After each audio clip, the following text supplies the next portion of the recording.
तुम्हारी चिंता भी ये नहीं होनी चाहिए कि बगल वाले के पास कौन से ब्रांड का फोन है या कितनी ब्रांडेड टी शर्ट है, कोई फर्क नहीं पड़ता। भगवान कसम, तुम एक 50 रुपए की टी शर्ट लाओगे, उस पर भी लिवाइस चिपका दोगे ना, तब भी वो दे ही ढकेगी। हम लोग कपास के देश के हैं, द कंट्री ऑफ कपास। बढ़िया सूती कपड़े पहनो अगर अफोर्ड कर सकते हो तो, ज्यादा महंगा नहीं आता। पर अभी चक्कर में मत पड़ो ब्रांड के, वो आएगा दौर। अभी तुम इस चक्कर पड़ोगे यार हम कितना पैसा कमा ले कि फलानी जगह घूम आए, ढिकानी चीज खा ले, मौज उसमें है। तो चिंता करनी है तो इसकी करो कि मजबूत जूते जिसपे तुम जितना वॉक करो, ट्रैक करो, हाइक करो, वो दुरुस्त रहे।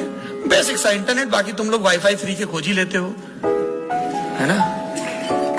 किताबें पढ़ो, काटती नहीं है किताबें, और अच्छी चीज है कि पूछती भी नहीं है कि आपका नाम क्या है, जाति क्या है, लिंग क्या है, धर्म क्या है। 2 दूनी 4 सबके लिए है।